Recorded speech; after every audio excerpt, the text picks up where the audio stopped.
Hola, ¿qué tal? Muy buen día. Saludamos con mucho gusto a todos los socios y socias que ya se están conectando de las diferentes unidades de servicio de FEMSA. El día de hoy es 19 de octubre, es el Día Internacional de la Lucha contra el Cáncer de Mama y es el momento ideal para que hablemos sobre el tema. En la charla del día de hoy hablaremos sobre cómo puede verse y sentirse esta enfermedad, algunos puntos importantes como factores de riesgo, mitos y realidades, detección oportuna y mensajes para que te lleves a casa y los compartas con tu familia. Para ello te presento a nuestro experto del día. Él es el doctor Jesús Limón Rodríguez y te voy a compartir algo de su experiencia antes de iniciar. Es médico cirujano y partero por la Facultad de Medicina de la Universidad Autónoma de Nuevo León. Es también especialista en oncología médica por el Instituto Nacional de Cancerología. Cuenta con 10 años de experiencia en oncología médica en la práctica privada como miembro del grupo Opción Oncología. Es maestro en didácticas en ciencias de la salud por la Universidad de Anáhuac y ha sido ponente en diversos foros nacionales. Y antes de iniciar con la exposición, te quiero invitar a que nos dejes todas las preguntas que vayan surgiendo sobre el tema en la sección de comentarios, ya que al terminar la exposición, el doctor va a dejar unos momentos para darle respuesta a todas las dudas que te puedan llegar a surgir durante la plática. Entonces, siéntete en completa confianza para dejar tus comentarios y empezamos con la charla del día de hoy. Los dejo en las mejores manos con el doctor Limón. Adelante, doctor. ¿Qué tal? Muy buenos días.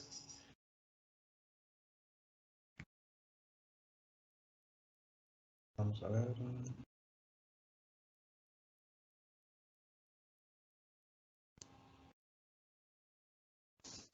Por favor, nada más confírmenme que se esté viendo mi presentación.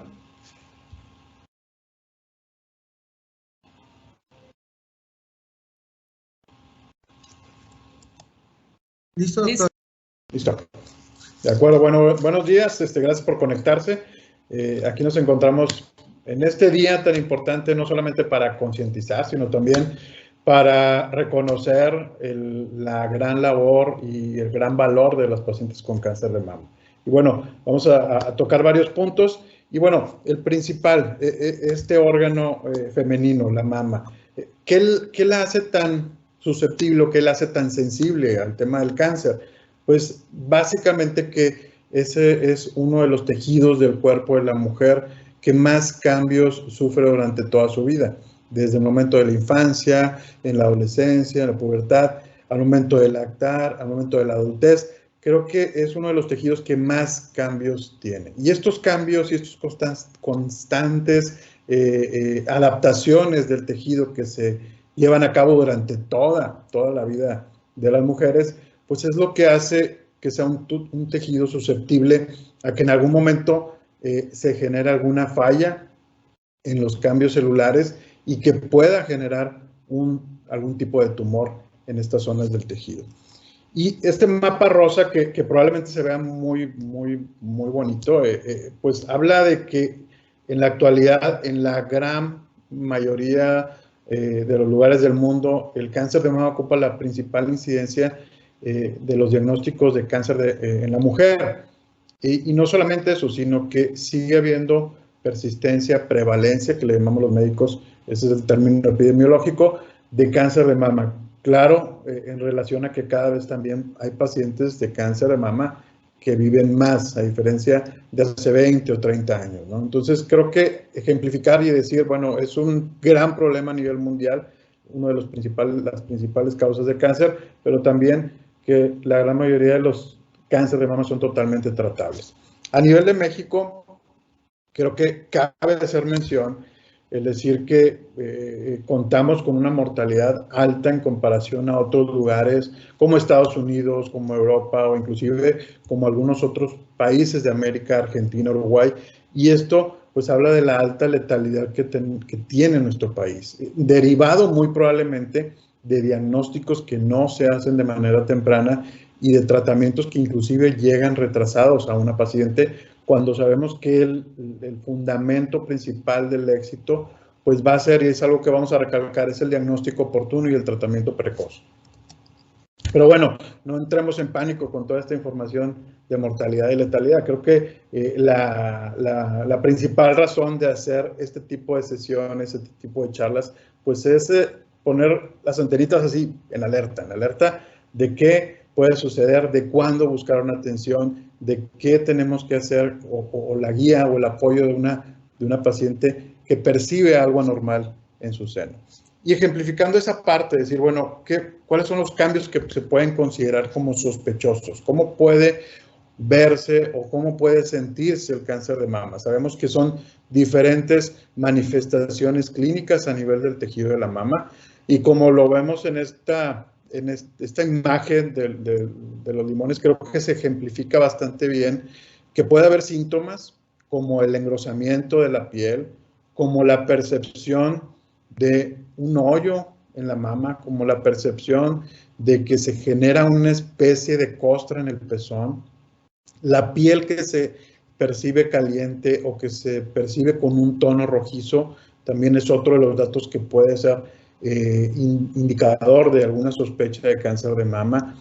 Algún tipo de fluido, sea sangre o no sea sangre por medio del pezón. Dolor, directamente es tener un dolor a nivel de la piel o a nivel del seno, también es otro de los síntomas que puede presentarse y creo que ahí se rompe un poquito el mito de decir, el cáncer no duele. Bueno, sí duele dependiendo de dónde esté ubicado y qué alteraciones esté generando ese cáncer. Por eso la manifestación del dolor también debe considerarse como algo sospechoso. El percibir, obviamente, una protuberancia no es normal. El engrosamiento de las venas del seno también puede generar una sospecha. El percibir el pezón hundido, los cambios en la forma de la mama, al percibir que una mama pueda ser de mayor peso o muy diferente a la contraria, también es otro dato clínico que puede sugerir el buscar la atención. La piel de naranja, que creo que es algo que se ha divulgado en muchas ocasiones, el percibir la textura de la piel como si fuera una naranja, o directamente la percepción de un bulto, lo cual todos estos síntomas pues deben de considerarse como sospechosos. Algunos cambios pueden ser normales, pero definitivamente que estos síntomas deben de buscarse atención y valoración adecuada para llegar al punto de qué está originando algunas de estas características. Y bueno, en este dibujo ejemplificado con la parte del limón, creo que vemos zonas normales o zonas que se podrían considerar fisiológicas del tejido de la mama, pero también es importante hacer mención de la sensación de un bulto, como aquí lo ponen como si fuera una semilla de limón que se mueve, o como si fuera una semilla de naranja que se mueve, que tiene una consistencia dura, pues definitivamente que son datos que deben de buscar una atención al momento de que una paciente se esté explorando, ¿no?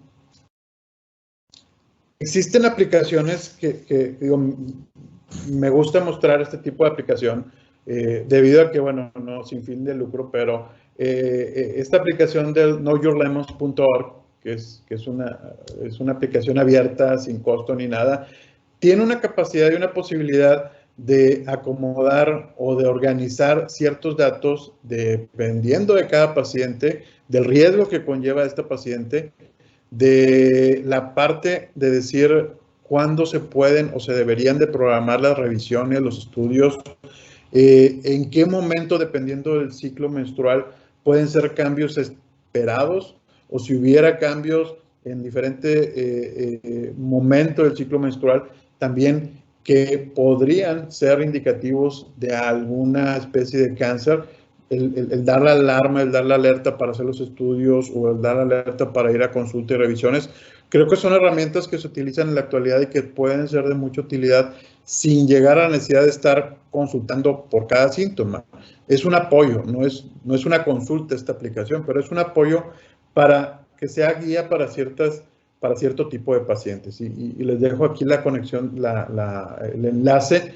Es una aplicación que se maneja en varios idiomas y que, bueno, nos ayuda mucho a considerar estos síntomas que a veces no se les presta la atención debida o que puedan considerarse como normales, como parte de la atención. Volvemos a la parte del diagnóstico oportuno que deben de recibir las pacientes. Ahora, ¿qué puntos importantes debemos de tener? Pues debemos de tener el punto importante de decir qué factores de riesgo se contemplan para cáncer de mama. Estos factores, algunos pueden modificarse, otros definitivamente que no los podemos modificar, como la edad avanzada. O sea, la edad avanzada implica un factor de riesgo de desarrollar cáncer de mama y creo que eso, pues hasta el momento, hasta el día de hoy, no podemos revertir esa edad avanzada. Antecedentes personales de cáncer de mama o de alguna patología benigna que pueda considerarse como de riesgo para desarrollar cáncer de mama también es un punto importante. El riesgo heredado de cáncer de mama, sabemos que el tener un familiar de primer grado con cáncer de mama implica un mayor riesgo en comparación a la población general. Y las características del tejido mamario. ¿Por qué es bien importante considerar esto? Porque hay tejido de mujeres que no permite que en los estudios habituales pueda ser viable hacer un diagnóstico oportuno. Y les quise poner esta imagen de las diferentes densidades que podemos encontrar en una mujer. Y si nos vamos al cuarto cuadro, la opción D, pues vemos una mama muy, muy densa, en donde con un estudio convencional como una mamografía, pues probablemente no vaya a ser suficiente para detectar cosas a tiempo. A comparación con el otro extremo del cuadro A, en donde la densidad de la mama es muy baja y es muy fácil para este tipo de mama que una mamografía pueda detectar anormalidades. Entonces, sí hay que considerarlo, la densidad de la mama como un factor de riesgo, pero principalmente porque puede pasar desapercibido un diagnóstico oportuno. Otros factores como la obesidad, la terapia hormonal de reemplazo durante la menopausia es otra de las discusiones que a veces se tienen con los ginecólogos en cuanto a qué tanto riesgo implica dar una terapia de reemplazo o no. Inclusive también existen ciertas formas de tratar a pacientes que están buscando un embarazo con pulsos hormonales al inicio, que pueden considerarse en cierto momento también como un factor de riesgo, no absoluto, pero que también lo debemos considerar como que el estímulo hormonal puede ser un riesgo para desarrollar un cáncer de mama. Ahora, también existen factores de protección contra el cáncer de mama. Estos factores, al igual que los factores de riesgo, no son exclusivos. Eso significa que, por ejemplo, el embarazo, en donde el embarazo se considera un factor protector, no significa que ninguna embarazada vaya a tener cáncer de mama. De hecho, el cáncer de mama que se presenta en la mujer embarazada es uno de los más agresivos a los que nos enfrentamos. Pero, digo, son factores, solamente son factores y no es algo decisivo. Pero el embarazo es uno de ellos, el amamantar también se considera como un factor protector, el disminuir la exposición a los estrógenos, obviamente que también implica el ayudar a evitar ese factor de riesgo que es la exposición hormonal. Y el otro, que es la ablación ovárica, que la ablación ovárica pues es directamente ir a apagar los ovarios mediante un procedimiento de cirugía o algún otro tratamiento local, y que esta función de apagar los ovarios va a disminuir o se va a ver reflejado en disminuir la exposición a las hormonas que el mismo ovario está generando. Entonces, todo esto se podría considerar como la parte de los factores protectores.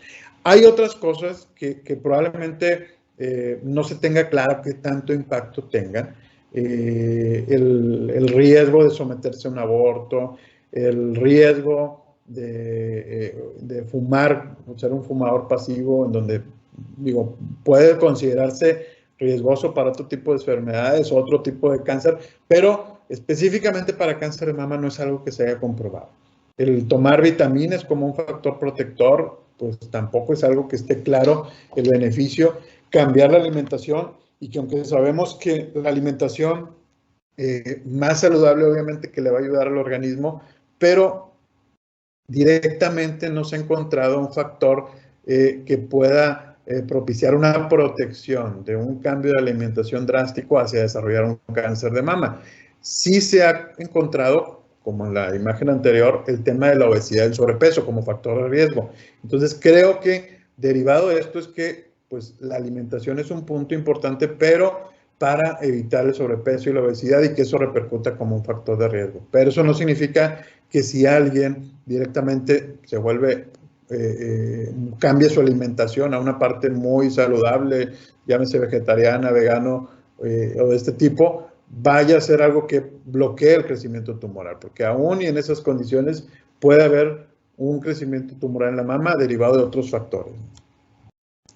Otra de las cosas que tampoco se tiene una evidencia de qué tanto impactan el medicamentos también que se les ha atribuido con ciertos factores como medicamentos para el colesterol, medicamentos para la osteoporosis y hasta también los cambios en el ritmo circadiano, en donde se ha dicho que una persona que no tiene sus ciclos de sueño, vigilia adecuados, por ejemplo, personas que trabajan en la noche, personas que se desvelan mucho, vaya a tener algún impacto. Entonces, la realidad es de que esto no se ha encontrado que tiene una relación, por lo cual no podríamos considerarlo como un factor de riesgo. Pero lo más importante, obviamente, en la mujer es tener tranquilidad. Y como lo vemos en esta imagen, una mujer sumamente tranquila junto a su gato, no necesariamente tiene que ser su gato, pero una mujer tranquila. ¿Cómo puede lograrse eso? Definitivamente que se puede lograr si una mujer se aboca a hacer los estudios de revisión necesarios. En la actualidad en nuestro país, la indicación es que a partir de los 40 años, toda mujer debe ser sometida a mamografía y ultrasonido de manera complementaria. Muchas veces llegan personas y nos preguntan a los médicos, es decir, ¿por qué los dos estudios? ¿Por qué no solo uno? ¿Por qué antes mi médico me decía haz la mamografía o haz el ultrasonido? Creo que hay varios aspectos que pueden afectar la capacidad de detectar algún tumor o el inicio de un tumor dependiendo de cada estudio. Por ejemplo, la edad del paciente, el peso del paciente. Es un limitante a veces. Pacientes muy jóvenes, la mamografía a veces no es de utilidad. Pacientes con un sobrepeso o una obesidad en donde involucra una mayor cantidad de tejido graso o una mayor densidad de la mama, también puede ser un limitante para la mamografía. Si el tumor está en alguna localización no tan central de la mama, también puede ser un limitante para que un estudio de estos sea el adecuado a identificarlo. Y bueno, otra cosa que en ocasiones a veces no se considera como recomendación al momento de que van a hacerse la mamografía, el día del ciclo menstrual. Y es algo bien común que no se les da esa instrucción de decir qué momento del ciclo menstrual es el más adecuado para hacerse la mamografía. Y sabemos que una semana antes de su periodo no debería hacerse la mamografía porque los cambios en el tejido mamario pueden ser a tal grado de ocultar lesiones que puedan estar ahí presentes. La recomendación que se hace por lo general es de que después del quinto o entre el quinto y el día 12, 13 del ciclo sean los días o son los días considerados como más aptos para evaluar de una mejor manera a la mama. Pero bueno, como punto final de esta parte de los estudios sabemos que esto se complementa. Hay lesiones que pueden ser vistas en mamografía y no vistas en el ultrasonido de mama. Hay lesiones al revés, que pueden ser vistas en ultrasonido y no vistas en mamografía. Entonces, el complemento de los dos estudios de la mamografía y el ultrasonido es fundamental como parte de los estudios de escrutinio. Hay otras consideraciones, en ocasiones se puede plantear una tomosíntesis, que es una especie de mamografía con proyecciones dinámicas en donde se tiene una mayor sensibilidad para detectar cosas muy pequeñas, pero eso no significa que la mamografía convencional no sea adecuada, ¿no? Y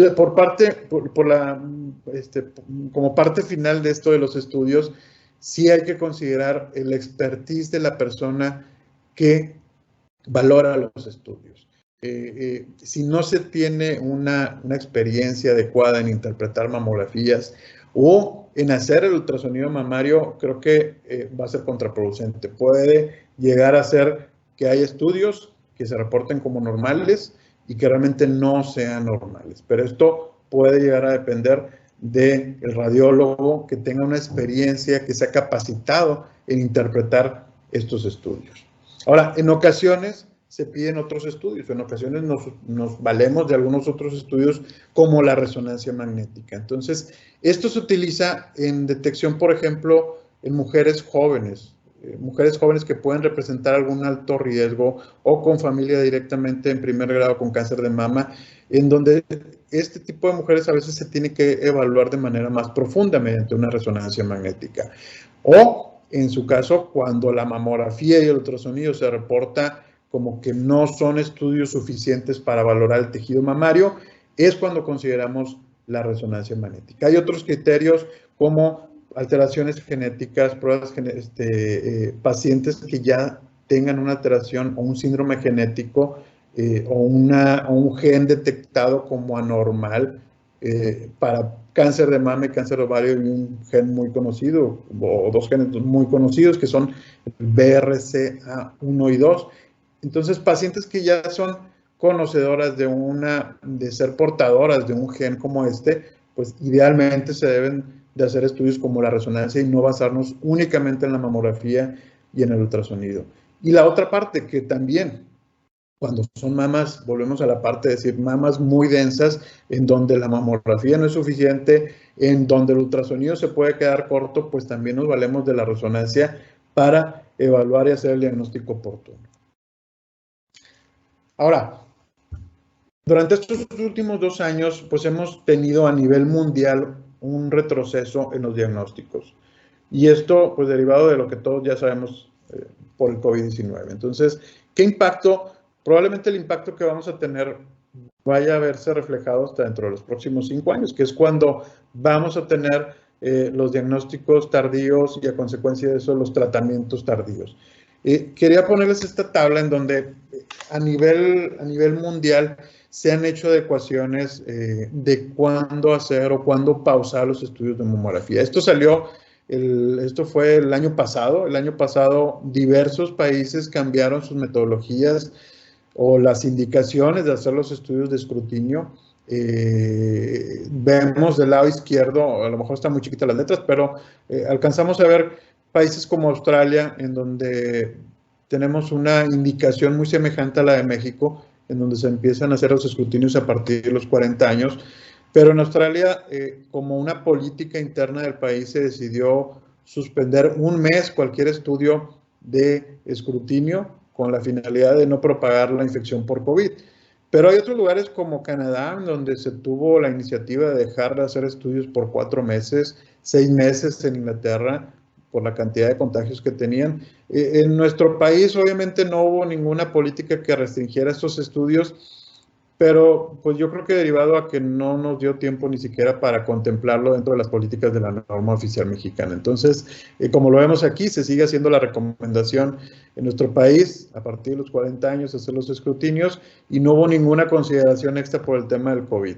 Pero la realidad es de que vemos que hay muchas personas que suspendieron durante 1 año sus escrutinios. Durante el 2020 no se realizaron su estudio anual que normalmente tenían contemplado, y que eso probablemente vaya a derivar en esto que comentábamos, el gran retraso en el diagnóstico de meses o de año inclusive, y posterior el retraso en el inicio de un tratamiento. Ahora, para contemplar la parte de estos tratamientos, de decir, bueno, quería tocar de manera, pues no tan profunda el tema del tratamiento, porque puede llegar a ser medio complicado y medio confuso, pero sí quería ser claro en la información de los pilares del tratamiento del cáncer de mama. Empezando por el primero, que representa esta imagen, que es la quimioterapia.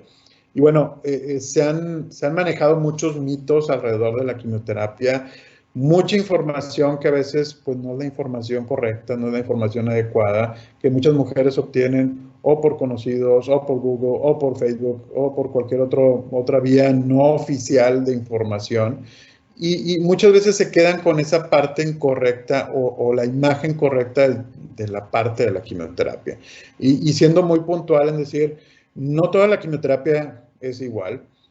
No todos los tipos de cáncer son iguales, no todos los pacientes son iguales, y cada paciente al momento de hacer su abordaje y su propuesta de tratamiento es individual. Cada paciente se trata de manera distinta. Varía dependiendo de la edad, del peso de la paciente, de si es una paciente que tiene o no otro tipo de enfermedades o otro tipo de afecciones de salud, de las características del tumor, de la localización, de la etapa. Son muchos factores los que implican que el oncólogo tome la decisión de cuál es la combinación correcta de tratamientos para cada paciente. Entonces, el generalizar a veces todo, el tema de quimioterapia y decir, bueno, esta es la quimioterapia para todo, como si fuera una receta de cocina, pues sabemos que esto no es la verdad. La verdad es que cada paciente es diferente, cada paciente es bien individual, cada paciente se puede inclusive, aunque sea el mismo tratamiento, manifestar cosas distintas. Si hablamos por lo general ante un paciente de síntomas habituales, pero también hablamos que hay síntomas que pueden aparecer dependiendo de qué característica tenga cada paciente. Y bueno, quería dejarles esta imagen en donde, pues, es una imagen típica de una paciente en quimioterapia, que a veces la imaginamos súper mal, vomitando y cosas así, pero esto es lo más común que veamos de pacientes en quimioterapia. Una paciente tranquila, una paciente, pues, podríamos decir que tomando un café, tomando agua, leyendo una revista. Creo que siempre buscamos que esta sea la imagen del paciente, es decir, buscar la posibilidad de que sea lo más tolerable posible y adecuado a la vida, lo más normal que se pueda. Creo que nunca podemos establecer un limitante si hay ciertos temas de cuidados durante el tratamiento, principalmente por las posibilidades de contraer infecciones, pero la gran mayoría de las veces tenemos esta imagen de una paciente tranquila recibiendo su tratamiento sin ninguna complicación. Sí, podría manifestar algún síntoma, pero que los consideramos dentro de lo esperado por el tratamiento de quimioterapia. Y afortunadamente que en la actualidad tenemos medicamento de soporte para la quimioterapia. ¿Qué significa? Que el medicamento de soporte va a ayudar a que el paciente tenga menos síntomas relacionados a la quimioterapia, que no bajen sus defensas, que no vomite. Si es un combo de medicamento que va de la mano de la quimio para que la paciente realmente no la pase mal y sobrelleve su proceso de enfermedad de la mejor manera. De la parte de la cirugía, que probablemente va a haber otra charla donde se haga un poco más, se explora a profundidad un poco más la parte de la cirugía, pero bueno, la parte de la cirugía podríamos decir de manera global que conlleva una cirugía conservadora, una lumpectomía o una mastectomía completa, que hay diversos tipos de mastectomía, algunas que preservan piel, algunas que preservan el pezón, y esto va a depender no solamente de la parte de la indicación médica, porque sabemos que hay pacientes que aunque su deseo sea una cirugía conservadora o una lumpectomía, pero las características de la enfermedad o de la localización no lo va a permitir. Entonces se conlleva un consenso entre el médico de la parte quirúrgica, en este caso el cirujano oncólogo, el ginecólogo oncólogo y el paciente, pero también entra a la discusión el tema de la decisión del paciente, es decir, bueno, ¿qué desea la paciente o qué busca la paciente con una cirugía? Y obvio, esta información de la mano de la indicación médica, de que siempre y cuando, aunque no sea un procedimiento tan radical como una mastectomía, pero que nos brinde la capacidad de tener un control de la enfermedad y no poner en riesgo la parte médica. Entonces, esto es lo principal que creo yo que se debe hacer mención al momento de plantear la cirugía. La otra herramienta que tenemos para el tratamiento de cáncer de mama, pues es la radioterapia, que la radioterapia durante los últimos años sí ha avanzado muchísimo, derivado del avance en la tecnología de los aparatos que dan radioterapia. Y probablemente en algún momento conozcamos a alguien que recibió radioterapia hace 30 años y no es lo mismo que recibirlo en la actualidad. Creo que en la actualidad la radioterapia conlleva mucho menos molestias. Esta imagen del lado izquierdo es algo que llamamos la planeación, en donde el aparato de radioterapia tiene la capacidad para poder evitar ser tóxico a otras zonas, a otras partes vitales, y creo que este dibujo es muy práctico en decir, pues tiene la capacidad de localizar la radioterapia a cierta zona, evitando dañar el pulmón, dañar el corazón o dañar a otros tejidos. Y esto obviamente que anteriormente no se tenía, no se contemplaba esta parte, y pues podría ser o se podría considerar que la radioterapia era mucho más tóxica que en la actualidad. Y creo que los avances tecnológicos son los que han brindado que en la actualidad se pueda tener este tipo de resultados. Y por último, la parte del tratamiento antihormonal. Casi 80% de las pacientes con cáncer de mama van a tener una relación hormona con el crecimiento tumoral. ¿Qué significa? Que las mismas hormonas de su organismo, del organismo de la mujer, independientemente de la edad en la que se encuentren, van a fungir como un estímulo, como un alimento a la célula tumoral. Y este es el fundamento principal en que a veces basamos la indicación de una terapia antihormonal, sea inyectada, sea con tabletas, dependiendo de las características de cada paciente, pero indiscutiblemente que nos ayuda muchísimo porque aporta un gran beneficio en supervivencia en las mujeres. Hay muchas pacientes que se han visto beneficiadas única y exclusivamente del tratamiento antihormonal. Pero vuelvo a la parte donde decimos, siempre individualizamos al paciente. No toda paciente es candidata a un tratamiento antihormonal, pero una gran parte de las pacientes con cáncer de mama sí lo son. Y cada vez tenemos más, digo, así como ven ahí, como que diversas pastillitas ahí en la foto, sí, cada vez hay más tratamientos antihormonales disponibles. Hace 20 años teníamos un par de medicamentos, ahorita ya tenemos una mayor cantidad de terapias antihormonales y que se van sumando las herramientas para poder ayudar a las pacientes con cáncer de mama. Y bueno, ya estamos llegando a la parte final, y sí quisiera puntualizar en varias cosas que ya hablamos. Y creo que esto es importante. Los mensajes para llevar a casa, como comentaban al principio, reciben este mensaje y podría ser útil a alguien más en su casa, en su entorno social, le podría ayudar. Y los mensajes para llevar a la casa son: sabemos que no está comprobada que la autoexploración impacte en mayor vida, pero definitivamente puede ser la única forma de darse cuenta y de generar una sospecha para que se busque la atención o se busque la revisión médica o realizar los estudios. En México está considerado, a partir de los 40 años se debe hacer mamografía, ultrasonido de mama, pero la revisión no está contemplada que sea exclusiva para mayores de 40. La revisión es para cualquier mujer. En la actualidad tenemos cada vez más mujeres jóvenes con diagnóstico de cáncer de mama, por lo cual sí hay que puntualizar eso. El autoexplorarse y buscar la atención médica y los estudios necesarios son muy importantes. En mujeres jóvenes, como les decía, probablemente el estudio de mayor utilidad no vaya a ser la mamografía, sino que nos ayuda un poco más el ultrasonido de mama debido a las características de la densidad de la mama, y también considerar qué mujeres se encuentran en un mayor riesgo. Mujeres que tienen un antecedente de cáncer de mama de primer grado, sea mamá, sea hermanas, pues son las que deben de tener el principal foco de atención hacia la revisión. Mientras más pronto se detecte, obviamente que va a ser mejor. El diagnóstico, lo vuelvo a repetir, el diagnóstico temprano va de la mano del tratamiento temprano y del éxito del tratamiento. Aún así, todo tipo de cáncer, cualquier tipo de cáncer, independientemente de la etapa, es tratable. Ya no estamos en los tiempos en que, digamos, es una paciente, y me atrevo a decir esta palabra que no la utilizo yo, pero sí es común que gente la utilice, que es un cáncer terminal. Eso difícilmente lo utilizamos, porque aunque sea un cáncer muy avanzado, no significa que no exista una capacidad de tratamiento efectivo, y efectivo al grado de conllevar que sea una paciente que se vuelva bajo un cáncer de mama crónico, que significa que no se va a curar, pero tiene la capacidad de seguir viviendo y haciendo su vida normal con un tratamiento adecuado. Ahora, los tratamientos, como lo comentábamos, pueden ser variados dependiendo de la paciente, de la edad, del tipo de tumor, de estas características particulares que hablábamos, de la etapa.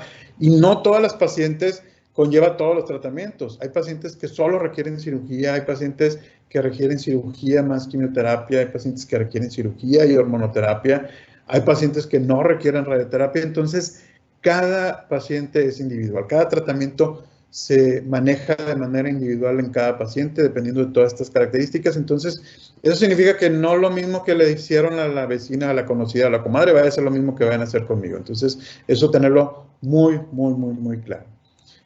Y por último, dándole las gracias por la atención, y espero que concluyamos esto con preguntas o dudas que tengan, pero esta frase me encanta, en donde dice: el río corta la roca no por su fuerza, sino por su persistencia. Y nunca te rindas significa, es un mensaje tanto para las pacientes que ya tienen un diagnóstico como para las pacientes que pueden y que habitualmente buscan una atención y se les dice que es normal y no se soluciona el problema, sean persistentes. El mensaje es ser persistente hacia la búsqueda de qué está originando una normalidad que está sintiendo con su cuerpo y no conformarse a veces con una sola opinión. Y tener más opiniones no está mal.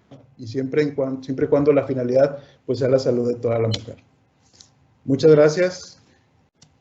Y creo que ya es todo. Bien, doctor. Sí, muchas gracias por ayudarnos a crear conciencia y a sensibilizar sobre el cáncer de mama y sobre todo en la importancia de la detección oportuna. Y si le parece, vamos a leer algunas de las preguntas que ya le hicieron llegar. Vamos con la primera. Dice, tengo 26 años y me detectaron hace 4 años fibrosis mamaria. Me dijeron que debo hacerme ultrasonidos cada año para evitar que la fibrosis se convierta en cáncer de mama. ¿Qué tan bueno es hacerme estos estudios anuales o será una mejor opción hacerme nada más una autoexploración?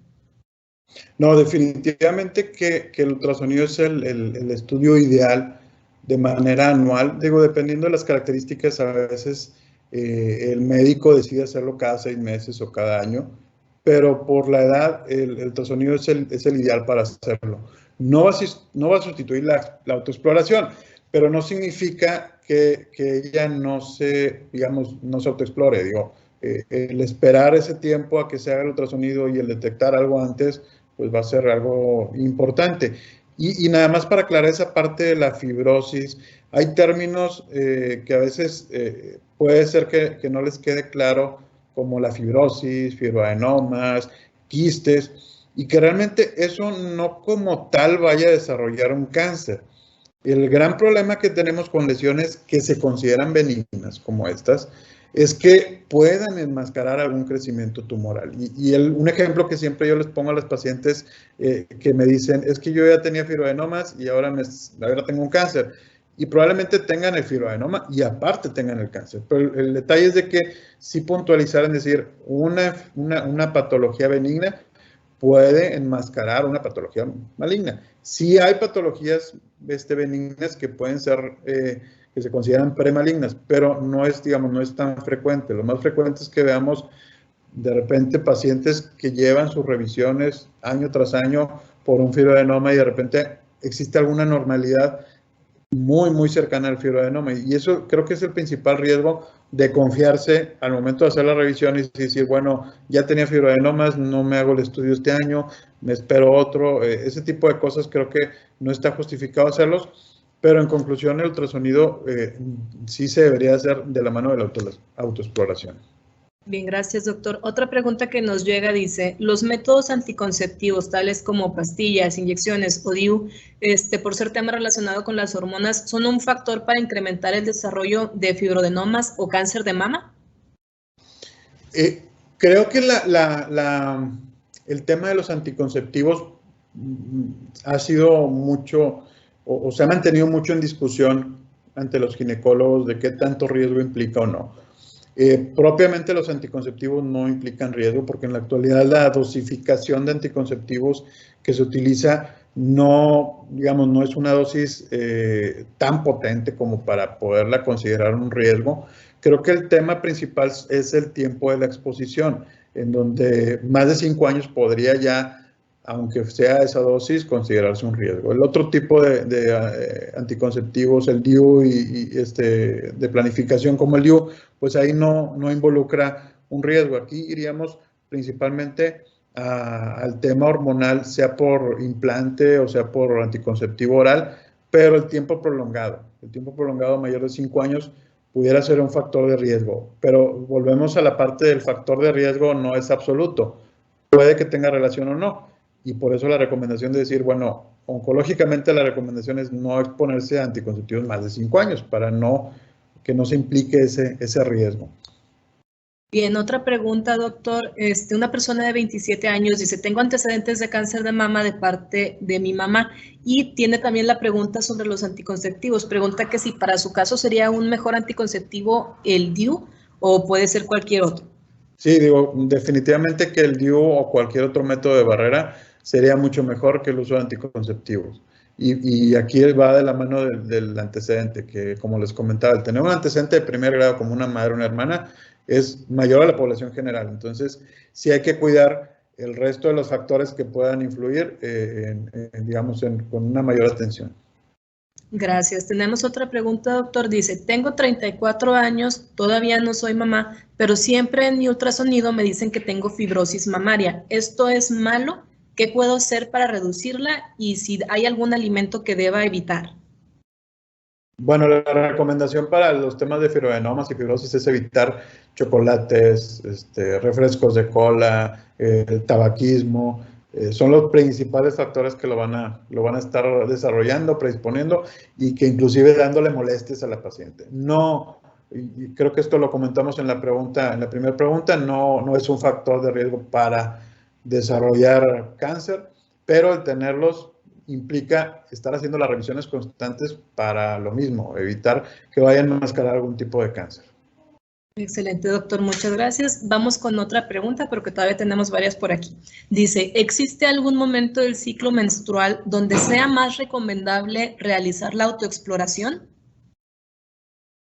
Sí, yo creo que podríamos ir de la mano de lo que les comentaba de la recomendación de la mamografía y el ultrasonido, es decir, una semana antes del periodo puede haber cambios relacionados con el ciclo menstrual que no vayan a ser reales o que puedan inclusive hasta enmascarar algún procedimiento o algún proceso maligno. Entonces, definitivamente que una semana antes de que llegue el periodo no es el momento adecuado para hacer la autoexploración. El resto del ciclo se puede hacer y específicamente los tiempos mejores que podríamos hacer, pues está entre el día 4 y el día 13 aproximadamente del ciclo, tanto para estudios como para autoexploración.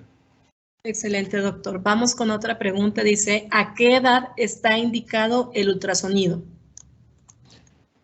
En realidad no hay una edad específica para el ultrasonido. Lo dejamos como el estudio ideal para pacientes jóvenes, pero siempre hacemos la recomendación individual, dependiendo si hay algún antecedente de primer grado o no, de cáncer de mama, en qué momento hacerlo. Por ejemplo, si se hizo el diagnóstico de una persona, de un familiar en primer grado a cierta edad, a veces la recomendación es 5 años antes de empezar a hacer los estudios. Si la mamá tuvo a los 43 años, 5 años antes de empezar a hacer estudios, pero que podrían implicar la parte del ultrasonido. No hay una edad específica, pero es el estudio ideal para pacientes jóvenes. La única edad establecida como específica para los estudios de mama son los 40 años, pero deriva la importancia de la autoexploración, principalmente en menores de 40, para poder buscar la atención en caso de representar alguna anormalidad. Pero no podríamos decir una edad específica para el ultrasonido, porque la verdad es que en cualquier edad se puede hacer ultrasonido, no es un limitante para hacer el estudio. Bien, doctor, vamos a pasar con otra pregunta. Por ahí lo escuchamos un poquito entrecortado, pero vamos a pasar a la siguiente para ver si ahí se nos puede escuchar un poquito mejor. Dice, soy paciente oncológica, me diagnosticaron a los 43 años cáncer triple negativo. Tengo una hija de 15 años y me gustaría saber si le debo de hacer algún estudio para saber si ella puede desarrollar algo. Sí, si a ella no se le hizo una prueba genética, que está indicado, totalmente está indicado, debería hacerlo y también debería hacerlo con su hija. ¿Por qué? Porque las posibilidades de que este tipo de cáncer, la edad de presentación se relacione con alguna alteración genética son muy altas. Entonces, sí es mandatorio en estas características que se haga un estudio genético. La recomendación que a veces hacemos es de que, se haga primero en la paciente y derivado de eso, solicitar la prueba en la hija. Casi siempre ese es el orden que tomamos. A veces se puede hacer o es factible hacerla más en la hija y derivado de eso poder generar la sospecha de que la mamá también pueda tener este gen, pero definitivamente que sí, las dos deben de ser valoradas para la relación de alguna alteración genética. Gracias, doctor. Pasamos con otra pregunta. Dice, acabo de someterme a un tratamiento de reproducción y he tomado mucho estrógeno. ¿Debo tomar alguna medida adicional a partir de ahora? Dice que tiene 30 años. Solo la revisión. La verdad es que, en la actualidad, los estímulos hormonales son menores que los que se hacían antes. En un lapso de corto plazo se hace el estímulo hormonal. Pero la revisión con la autoexploración es fundamental y inclusive si hubiera alguna molestia, algún tipo de dolor, inflamación anormal, valerse del ultrasonido. Yo creo que sí es importante y considerarlo probablemente durante 5 años continuos hacer el ultrasonido de manera anual. 5 años me refiero a partir del momento en que se está haciendo el estímulo hormonal, de la mano de decir vamos a vigilar de manera más detallada esa exposición a las hormonas. Bien, doctor, muchas gracias. Y si le parece, vamos a continuar con más preguntas. Dice, si hay microcalcificaciones, ¿es indicio de cáncer? Dependiendo de cómo estén ubicadas. Hay microcalcificaciones que pueden estar muy dispersas, y me refiero que pueden estar distribuidas en toda la glándula. Y ese tipo de microcalcificaciones pues realmente no genera una sospecha como para indagar más. Pero las microcalcificaciones que están, yo les digo que están juntitas, o sea, por ejemplo, encontrar en una zona específica una cantidad mayor de microcalcificaciones agrupándose en una zona específica, esa es la indicación como para hacer más estudios complementarios. Esas sí se generan, digamos, esas sí generan sospecha, más no las microcalcificaciones que están dispersas sobre la glándula. Bien, doctor, pasamos con otra pregunta. Dice, para los hombres, ¿qué tipo de estudios se recomiendan? No existe, digo, no existe algo estipulado específico para los hombres, es decir, se debe hacer este estudio como en la mujer, se debe hacer a los 40 años, no existe. Es muy poco frecuente el cáncer de mama en hombre, pero sí lo llegamos a ver. Y creo que los estudios, dependiendo del tejido, de la zona de la glándula y del volumen que tengamos, es que nos valemos a veces por ultrasonido o inclusive hay pacientes que tienen ginecomastia en donde es posible hacer inclusive hasta una mamografía para detectar cosas, pero casi siempre lo general es que nos valemos del ultrasonido para hacer el diagnóstico de cáncer de mama en hombre. Excelente, doctor. Vamos con otra pregunta. Dice, tengo 27 años y a los 15 me detectaron un fibroadenoma. ¿Qué tipo de estudios me puedo hacer para estar monitoreando que todo esté bien? Ultrasonido. Ultrasonido de mama es el estudio más indicado para poder dar la continuidad a la vigilancia del fibroadenoma. Excelente, muchas gracias. Pasamos con otra. Dice, tengo 30 años, ya soy mamá y me duele mucho mi seno derecho. Son dolores fuertes y constantes, pero en mis estudios no ha salido nada.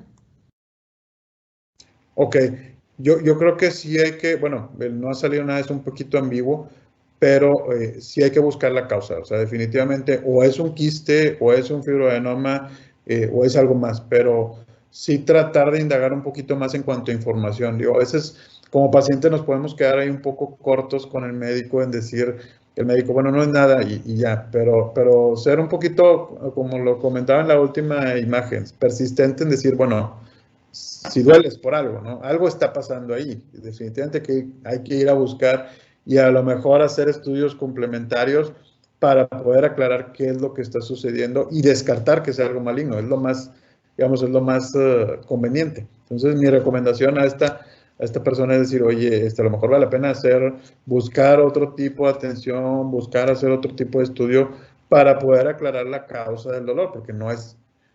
Volvemos a la imagen de los limones. No es normal que duela, ¿no?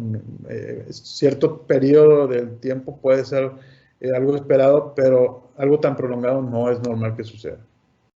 Gracias, doctor. Pasamos con otra pregunta. ¿Hay algún motivo para no hacer mamografías a mujeres menores de 25 años o por qué es la edad para la cual a partir de ellas empiezan a hacer las mamografías? Por el tema de la densidad de la mama, que probablemente sea un estudio insuficiente para valorar el tejido mamario tan denso por la edad de la mujer. Vamos con otra pregunta. Dice, ¿qué cuidados debo de tener para prevenir el cáncer de mama? Es una persona de 26 años. Pues evitar todos los factores que conocemos como adversos, el tabaquismo, la obesidad, ese tipo de cosas son fundamentales. El limitar la exposición hormonal también se considera manera de protegerla, pero son factores, no son, digamos, no son absolutos. Van a implicar esta protección, pero no significa que eso vaya a sustituir hacer revisiones, hacer autoexploración o hacer mamografías y ultrasonidos. Eso no lo sustituye. nos ayuda a apoyar al organismo a que esté en una mejor condición, ¿sí?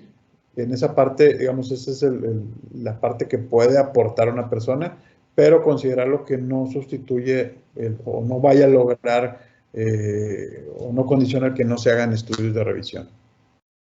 Bien, doctor, muchas gracias. Vamos a pasar con otra pregunta. Dice, tengo mastitis granulomatosa. ¿Hay algún riesgo de que pueda convertirse en cáncer de mama más adelante?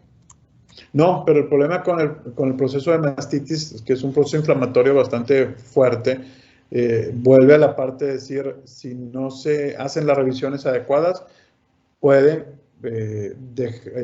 pasar desapercibido un crecimiento tumoral. Entonces, no hay algo específico como para evitarlo, pero sí poner mucha atención. Y, por ejemplo, hay pacientes que con mastitis se hacen los estudios de revisión, dependiendo de cada paciente, a veces hasta cada 4 meses o cada 6 meses hacemos las revisiones por estas características que puedan tener.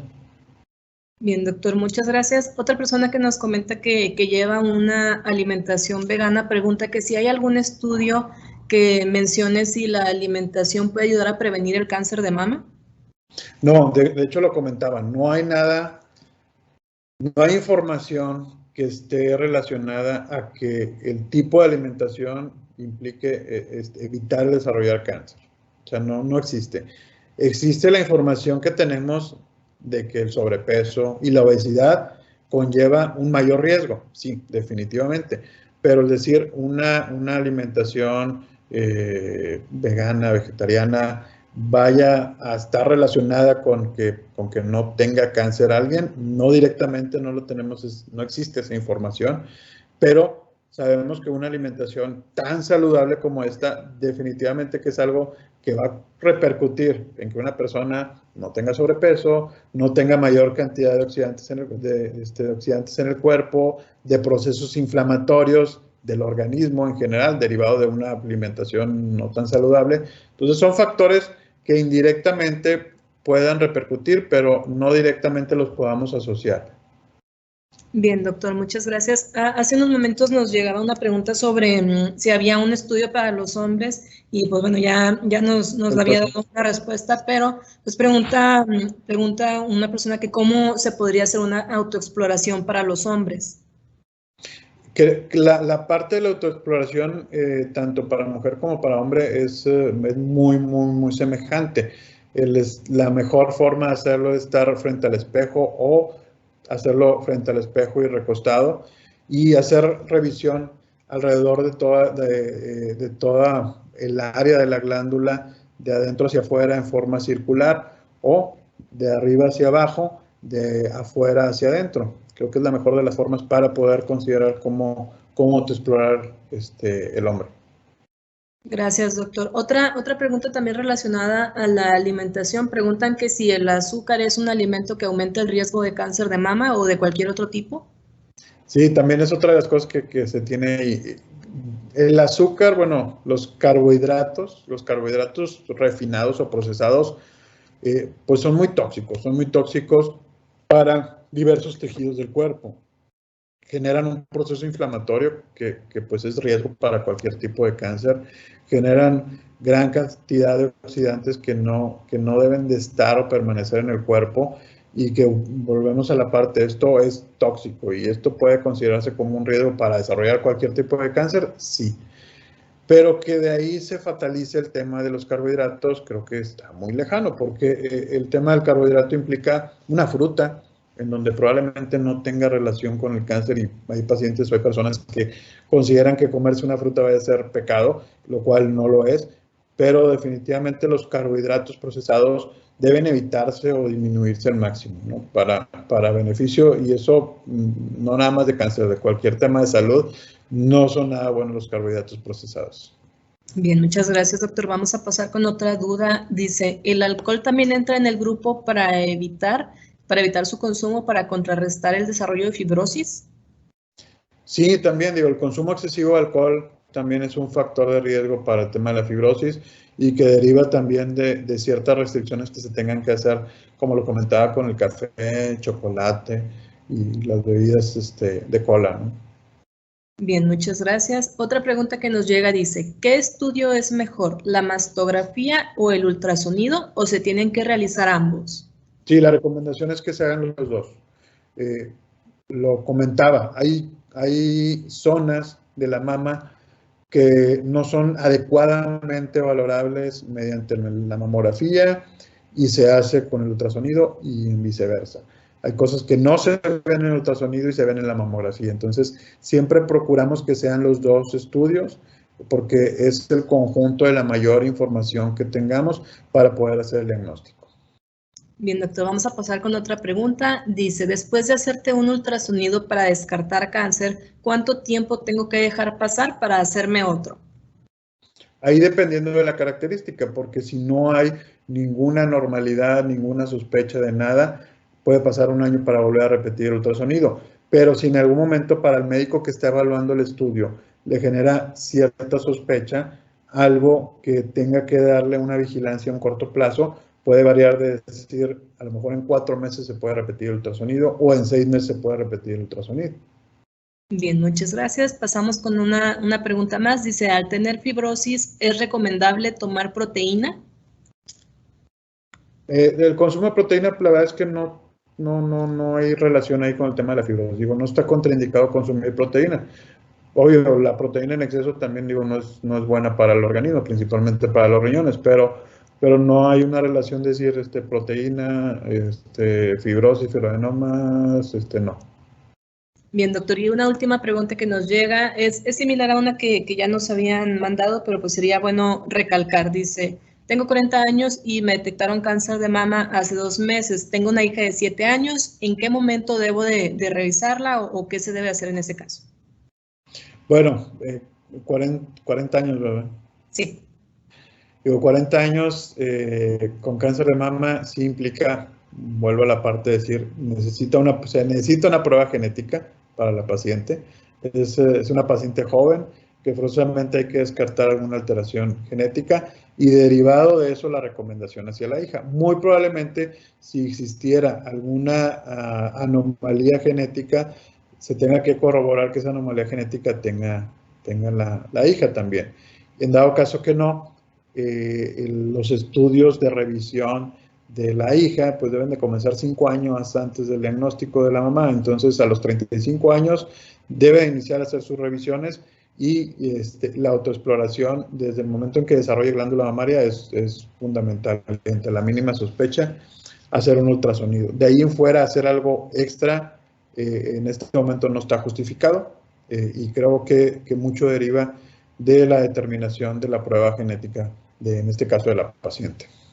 Excelente, doctor. Muchas gracias. Ya son todas las preguntas que nos llegaron hasta el momento. Gracias por apoyarnos a resolver cada una de ellas con tanta claridad y de nueva cuenta por ayudarnos a hacer conciencia sobre este tema. Doctor, ¿alguna última invitación que le quiera hacer a las personas que nos están viendo y escuchando?